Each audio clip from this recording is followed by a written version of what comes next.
got some motherfucking design on right now. Bring it down, bring it down, bring it down. I got 3 old thoughts to the wall. Assalamualaikum warahmatullahi wabarakatuh.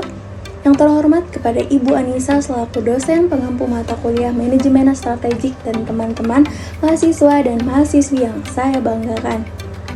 Puji syukur marilah kita panjatkan kepada Allah Subhanahu wa Ta'ala, dan sholawat serta salam semoga tetap tercurahkan kepada Nabi besar kita Muhammad Shallallahu Alaihi Wasallam. Perkenalkan, nama saya Neneng Unaria selaku moderator yang akan membimbing menjalannya diskusi pada hari ini. Sebelumnya, saya akan memperkenalkan anggota kelompok saya, yaitu yang pertama ada Rini Indah Lestari, yang kedua ada Oktavia Diningtyas, yang ketiga ada Mulia Saroh, yang keempat ada Septiatun Munawaroh. Pada hari ini kami akan berdiskusi tentang studi kasus perencanaan strategi bisnis. Adapun rangkaian acara yang akan kita lewati pada diskusi hari ini yaitu 1. Pembukaan, 2. Penyajian materi, 3. Penutup. Acara yang pertama adalah pembukaan. Marilah kita mengucapkan Bismillahirrahmanirrahim.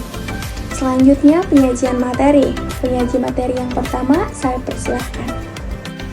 Perkenalkan, saya Oktavia Diningtyas. Pada video ini, hal pertama yang akan kami bahas yaitu pendahuluan. Bisnis di Indonesia sudah sangat banyak, dari perusahaan mikro sampai perusahaan makro, sehingga persaingan bisnis semakin kompleks. Persaingan dalam menjual produk maupun jasa semakin banyak, sehingga banyak para pengusaha menawarkan produk maupun jasanya dengan berbagai macam cara agar konsumen tertarik untuk membeli produk atau jasa yang dijual. Banyak pengusaha yang bersebelahan dengan menjual barang yang sama, sehingga persaingan pun semakin berat. Semakin banyak pesaing, maka semakin banyak cara untuk menarik konsumen agar tertarik membeli produk atau jasa yang dijual. Rumusan masalah. Yang pertama yaitu, bagaimana cara perencanaan bisnis bisa berjalan dengan baik. Apa tujuan perencanaan bisnis? Apa manfaat perencanaan bisnis atau business plan? Tipe-tipe rencana bisnis yang seperti apa agar usaha berjalan baik? Dan apa komponen yang paling penting ketika melakukan perencanaan bisnis? Tujuan pembahasan dari video ini yaitu untuk mengetahui tentang perencanaan bisnis, mengetahui tujuan dan manfaat perencanaan bisnis, dan mengetahui tipe-tipe dan komponen paling penting dalam perencanaan bisnis. Selanjutnya yaitu perencanaan bisnis. Dalam memulai sebuah bisnis, kita harus mengerti apa itu perencanaan bisnis. Perencanaan bisnis atau business plan merupakan aktivitas atau kegiatan penting yang harus kita siapkan sebelum memulai sebuah usaha. Dalam business plan, kita perlu menuliskan secara rinci tentang konsep bisnis, keuangan, pemasaran, dan hal-hal terkait lainnya. Hal ini bertujuan agar bisnis kita memiliki persiapan yang matang, sehingga lebih mudah untuk mencapai kesuksesan daripada tidak memiliki persiapan rencana sama sekali. Baik, selanjutnya saya akan menyampaikan pembahasan yang sebelumnya sudah disampaikan oleh teman saya. Perkenalkan, sebelumnya saya Rini Indah Lestari. Saya akan menyampaikan tujuan perencanaan bisnis. Tujuan perencanaan bisnis itu terbagi menjadi 4. Yang pertama, memastikan bisnis sesuai visi dan misi, di mana tujuan pertama dari perencanaan bisnis yaitu untuk memastikan bahwa bisnis yang Anda jalankan berjalan sesuai visi dan misi yang sudah Anda tentukan di awal. Kemudian di poin kedua yaitu menghitung sumber daya. Tujuan kedua dari pembuatan rencana bisnis yaitu agar pengusaha bisa mengetahui berapa jumlah sumber daya yang diperlukan untuk kegiatan operasional perusahaan. Dan yang poin yang ketiga, membuat estimasi profit bisnis. Tujuan dari perencanaan bisnis yang selanjutnya yaitu bisa membuat kapan bisnis Anda akan membuat profit yang ditargetkan. Jadi, setiap kita punya bisnis, kita harus mempunyai profit targetnya. Dan untuk poin yang terakhir, yang keempat, evaluasi rencana bisnis selanjutnya, di mana Tujuan terakhir dari pembuatan rencana bisnis adalah agar bisa melakukan evaluasi untuk usaha atau bisnis selanjutnya. Selanjutnya adalah manfaat bisnis plan. Bisnis plan merupakan sebuah dokumen yang mempunyai manfaat ganda atau dwifungsi, yaitu manfaat di luar atau di dalam perusahaan. Sebagaimana dikutip di buku Techno Entrepreneurship oleh Imam Tahyuddin, diantaranya satu di luar perusahaan, yaitu ada meliputi investor dan stakeholder, di mana investor ini adalah bisnis plan yang bermanfaat untuk menentukan apakah suatu usaha layak untuk mendapatkan investasi atau tidak. Kemudian stakeholder adalah individu atau organisasi dari luar yang terkena dampak dari bisnis tersebut. Misalkan seperti pemerintah daerah, kepala desa, atau yang lainnya. Dan yang kedua, di dalam perusahaan. Di dalam perusahaan ada wirausahawan atau entrepreneur. Business plan dapat membantu seseorang pengusaha untuk memvisualisasikan rancangan bisnisnya. Adapun manfaat dari business plan diantaranya: 1. Membimbing jalan kegiatan usaha. 2. Mengamankan kelangsungan hidup usaha. 3.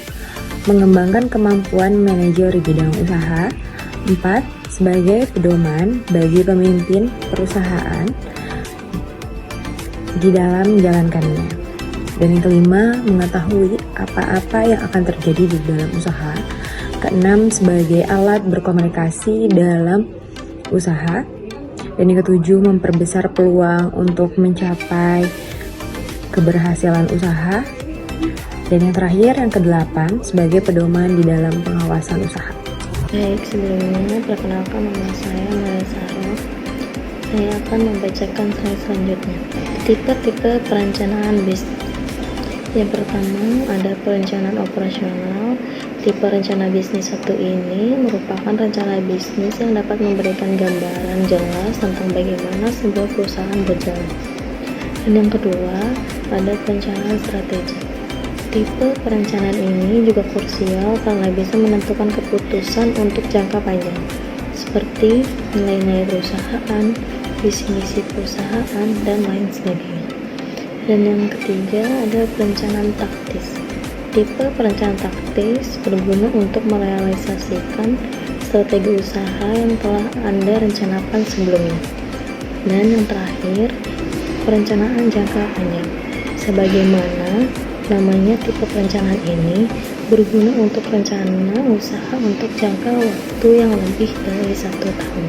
Perencanaan strategi bisnis mempunyai komponen penting dalam perencanaan usahanya, yaitu yang pertama ada ringkasan perusahaan, yang kedua deskripsi perusahaan, yang ketiga konsep usaha dan peluangnya, yang keempat analisis aspek pasar, yang kelima ada rencana dan strategi pemasaran, keenam organisasi dan manajemen, 7 finansial, dan yang terakhir ada operasi dan produksi. Perencanaan strategi bisnis mempunyai 5 tahapan prosesnya, yaitu yang pertama tentukan posisi strategis Anda, yang kedua prioritaskan tujuan bisnis, yang ketiga kembangkan rencana, yang keempat jalankan dan kelola rencana tersebut, dan yang terakhir tinjau dan revisi rencana tersebut. Perkenalkan, nama saya Sylviati Munawaro. Di sini saya akan membahas studi kasus tentang rencana bisnis.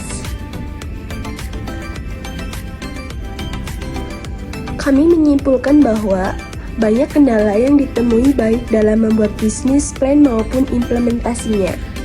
Kendala yang sering ditemui dalam membuat bisnis plan adalah sulitnya menemukan ide-ide yang dapat dijadikan proyek bisnis yang menguntungkan.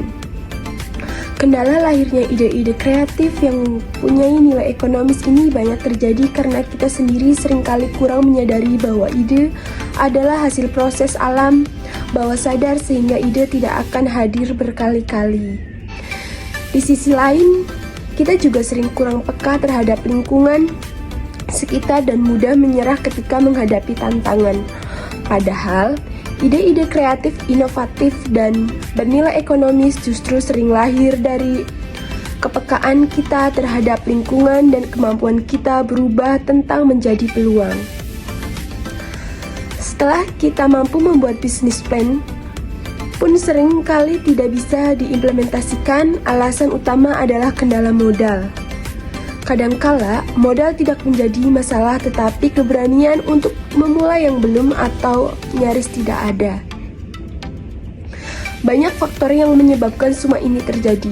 Ada faktor di luar ekonomi, misalnya kultur di Indonesia yang masih menganggap profesi wirausaha sebagai profesi kurang terhormat. Sehingga banyak orang tua yang lebih menginginkan anak-anaknya berprofesi sebagai PNS, ABRI, atau pegawai swasta. Faktor lain adanya anggapan bahwa berwirausaha selalu faktor modal yang utama. Padahal, yang bukti pengusaha atau entrepreneur sukses justru memulai usaha dari nol alias tanpa modal. Dapat disimpulkan yaitu pada intinya bisnis adalah suatu organisasi yang menjual barang ataupun jasa pada konsumen untuk mendapatkan laba semaksimal mungkin. Secara historis, bisnis berasal dari kata bisnis yang memiliki kata dasar busy yang berarti sibuk. Dengan artian sibuk mengerjakan aktivitas dan pekerjaan yang mendatangkan keuntungan. Bisnis dibangun dengan tujuan profit dan meningkatkan kemakmuran para pemiliknya. Dari analis di atas, penulis dapat menyimpulkan bahwa menjalankan suatu bisnis bukanlah perkara mudah. Pebisnis harus memahami komponen-komponen yang berada dalam ranah bisnis, sehingga bisa meminimalisir kerugian apalagi gulung tikar. Demikianlah kegiatan presentasi kami pada hari ini. Mari kita tutup kegiatan hari ini dengan membaca Alhamdulillahirabbil alamin. Adapun saya selaku moderator meminta maaf atas segala kekurangan dan terima kasih untuk perhatiannya. Wassalamualaikum warahmatullahi wabarakatuh.